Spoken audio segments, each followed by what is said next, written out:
How you doing, guys? Big Mate Dansko here again today with a look at issue 2 of Warhammer 40,000 Conquest magazine.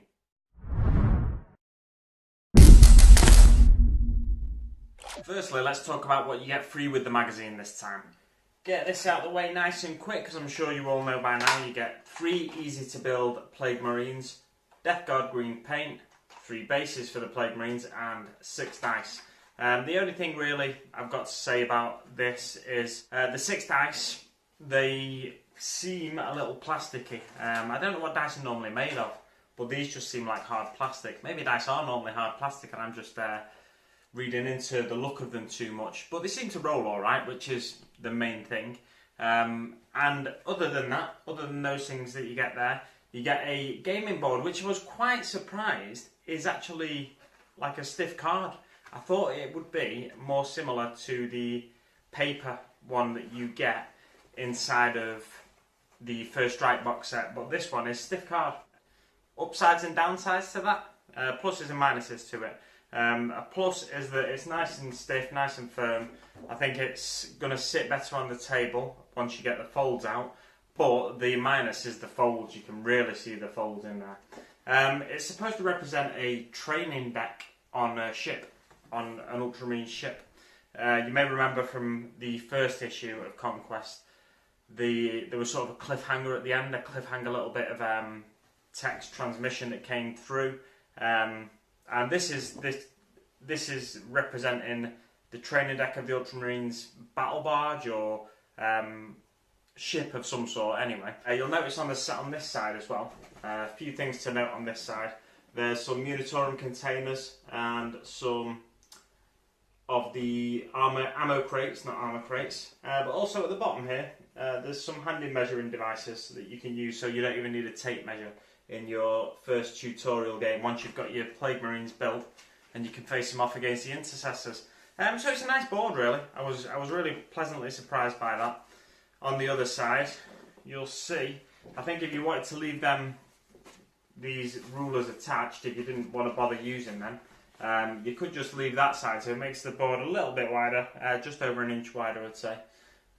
So yeah, it's interesting. It's the length of it is around about 22 inches. I've not actually measured it, but assuming they're a correct inch, then the length of it is about 22 inches, which means the width must be about 18 inches I'd say, 16 to 18 inches. Yeah, so it's not a bad size, but it's a little bit too small for kill team or something like that. But you could, if you wanted to, add a bit of height with some terrain on it and stuff to try and make it worthwhile to some more experienced hobbyists out there, you know, who've got the terrain and the extra things to make the game a little bit more interesting. Now on to the magazine. So issue 2 of Warhammer 40,000 Conquest magazine.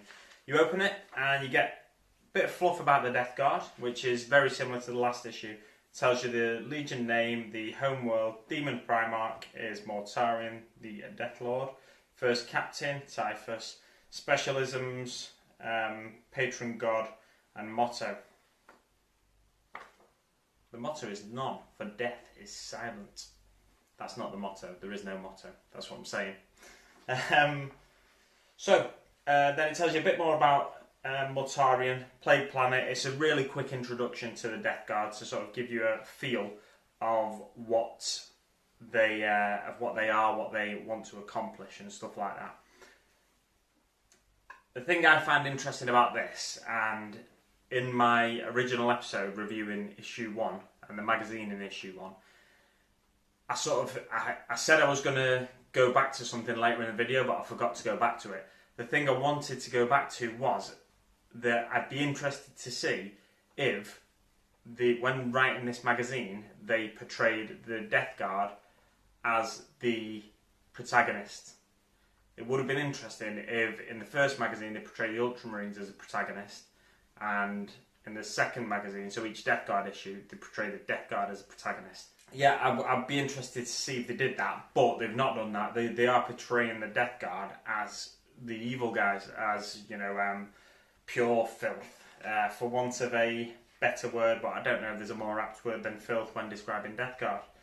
It's interesting because I would have thought if I was collecting this magazine when I was a kid, I would have thought that I would have become more likely to want to build and paint the Death Guard if I was shown their point of view. But I'm not shown their point of view. It's all the Imperium's opinion of them. That's the sort of the view you get, and it's the standard GW line of everything's reported from the side of the Imperium. The painting guide is very similar. Probably you've got the new paint now, so you can use your Death Guard green on these bad boys. How fancy that, eh? Using Death Guard green on Death Guard. Again, they don't undercoat first. They just go straight onto the model with the Death Guard green slightly watered down, they say. I will be trying that because these Death Guard models, I've never really wanted a Death Guard army or anything like that, and I think it's a good set of models because they're not cost me that much, $4.99 this issue. It's a good set of models for me to experiment on. I know there are some, I think, competition level painters out there that don't undercoat or base coat the models. Well, don't undercoat the models, they base coat them. They don't undercoat the models because they want to retain every detail that's on the model to make it as good for them as possible. So I will be trying just painting the Death Guard green straight onto the Death Guard miniatures, and I'll let you know how I get on in a sort of little review video of that technique. So on to the next bit, which is your first battle. Well, hey, this first battle bit's quite good. It gives you a little bit of fluff at the start again, boarded, and it tells you on its way to the planet of Corvon 2, the Ultramarine strike cruiser Honor of Ultramar has been boarded by foul plague marines, and it goes on to describe the scenario where there's 3 Primaris Marines that you saw in the first issue defending a training deck from 3 Plague Guard Marines that you see in this issue. Incidentally, they do have names, these Plague Marines, in this issue. I can't think where I've seen them. So, let's just continue and pretend I didn't say that. Okay, so on to the basics. It talks you, first of all, through the basics of the turn sequence. It's your standard GW introduction, I think, really. Move, shoot. Well, it's not your standard GW introduction because it doesn't take into account the full game's turn sequence. It's just this introductory game. So move and shoot are the turn sequences. The Space Marine player goes first, the Death Guard player goes second. Again, it's weighted against the Death Guard in that instance. They took you through line of sight, but you don't have any line of sight blocking terrain yet. So handily on the game board that I've thrown to the side here, there are some Munitorum containers that you saw and some crates. Interestingly, if you pile the crates the way they have done, the crates and the barrels the way they have done, on a tabletop, you'd be able to, if you got down into true line of sight as you're doing the full game, you'd be able to see miniatures past those boxes and crates. They're about 3 high them, so you'd be able to see the miniatures past them. But on this, if there's crates between you, you can't shoot at the miniature beyond. So that's just an interesting little take on it. I think they're just trying to keep it as simple as possible and not get into the minutiae of what you can and can't see, because there is no true line of sight, because the stuff that's blocking line of sight isn't really there anyway. And then they go on to talk about advancing as well, so they introduce that mechanic into the game. And what I thought was good, just while I remember, I'll go to this. It gives you a few tips, hints and tips. Use your models to block your opponent's moving and shooting. Try advancing one model to grab the objective while other models provide covering fire. So it's giving you a sort of little insight into tactics, because the people this magazine is targeted at will be quite young and to a certain extent will probably just want to rush headlong into the game and get the objective and just play it one way. But this is giving you a few different ways to play it, which I thought was interesting. But first off, going back to the start, they keep everything really simple with the rules. And then they talk about shooting and how to shoot. If a container blocks your view, you won't be able to see the miniature. It gives you a picture example. And I don't think they talk about distance, but that'll be because the game board isn't big enough for it to matter. the guns of Space Marine have shoot at least 24 inches, possibly 30. And the guns the Death Guard have, they just say they have bolt guns, which is interesting, in the basic tutorial. So then they go on to talk about wounding. It's obviously in the same phase, but they talk about it on a separate page because wounding could be potentially a little bit complicated, but it's not that complicated. But for someone completely new to tabletop wargaming, it may be a little hard to grasp the concept of it. And then interestingly, these bits at the bottom, they've got this and this, which are kind of like your data cards or data slates, data sheets even, and it's got a ballistic skill, a to wound characteristic, a save, wounds and movement in inches. So ballistic skill is your standard ballistic skill that you get in your full game of 40k. 3+ for Space Marines, 3+ for Death Guard. To wound characteristic, this is where I think it could lead to confusion, but it keeps it simple because it keeps it in one place for one player. So the to wound characteristic on the Space Marine player's data card says 5+. Now that is to wound the Death Guard. And on the Death Guard player's data card, it says 4+, that's to wound the Primaris Marine.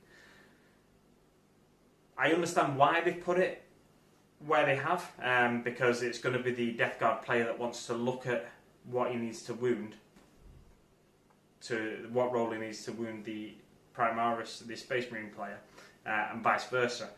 But that could lead to complication in the future, but it could be too complicated now to introduce a simple chart where it says what you need to wound, or is it? I'll move on to the next bit, which is replay extra rules. This is really cool because they give you a really basic form of the game first, and then they give you a slightly less basic form of the game, where the first form of the game is about shooting your opponent until all of their models are removed from the table. Nice and simple. That's a way that my friend to this day still really likes playing. He just wants to destroy the enemy army. But if you want to add a bit of variety to your game, if you find it particularly one-sided in favour of the Death Guard, particularly one-sided in favour of the Space Marines, then you can play an objectives-based game. You'll remember, probably, from the game board that I showed you, there was a little Ultramarine, a little Death Guard symbol in the top corner of the board. You can cut them out and use them as your objectives. So to win the objective-based game, this is the Space Marine player's deployment zone. It might be hard to see on camera, but there is like a little Aquila in there, and that's the Death Guard zone. You'll see it's kind of infected here, where the Death Guard ship has crashed into the Ultramarine ship, and it's got the 3 skull symbol of the Death Guard. To win the objective-based game, you have to get the objective token back to that and hold it there for a turn. You've got your objective-based game, but also on the next page it's got replay extra rules, and it's got a few different weapons. So it's got a blight launcher, plasma gun, and rapid fire, the idea of rapid fire from the Space Marine weapons. So they can get 2 shots with that. Unfortunately, it doesn't give you the extra shots that you might get for the blight launcher. And it doesn't mention rapid fire for the standard bolt gun on the Death Guard or the plasma gun on the Death Guard. But again, that will be introduced in due course, I would have thought, further down the line when there's more issues out. So thoughts on the second issue? Good. Again, I think it'd be really good for a new player. A few little confusing things for someone who has been gaming for a while, like the data card having the to wound roll on there rather than having a separate chart for that. Because it's a bit confusing, like I said, because what score you need to wound the Space Marine is on the Death Guard's data card. Well, I guess I should just stop thinking of it as a data card. That's just the information you need to gain, not necessarily a data card. And vice versa, the one you need to wound the Death Guard is on the Space Marine's data card. A little bit of confusion, but I worked it out pretty quick myself, so I would have thought most people will as well. It's another good issue, really. The value of this one is about £12, £12.50, something like that, if you buy directly from Games Workshop, that is. So, yeah, again, it's a good issue. It's still good value, $4.99. Even when they go to full price at $7.99, I think every issue is going to be good value, at least equal to the value of the price you pay for the magazine, and in most cases I think it'll be a little bit more. There's not really much more to say about that in this issue. The next issue you get in, is it on here or is it on the cardboard? It's on here, fantastic. So issue 3 you'll get the Primaris Reavers and some Leadbelcher, so again a value of around £12. And the following issue, issue 4, you get the Poxwalkers and some Bugman's Glow. I think the Bugman's Glow will really help the Death Guard come to life, with the just adding that flesh paint on there. I'm looking at my Primaris Intercessors at the moment. You may remember one poked me in the ear in the last video, the last Conquest related video. Just with 2 colours on. I've only put 2 colours on them. I think they look great just with 2 colours on. And from 2 feet away, or however far away from the table you game, I think they'll look even better from that distance. So it's really, it kind of makes you reassess maybe the level you need to paint at in order to get an army fully painted, which is possibly another good thing about this magazine. It makes you have a little patience, really. Yeah, with regards to the Death Guard, like I said, I'll be doing a review on the painting guide. So what I'll do is paint the Death Guard exactly like they are in the painting guide. There's only 3 colours on them at the moment, and then I'll tell you my thoughts on painting directly onto the plastic. That's the main aim of that, following that painting guide.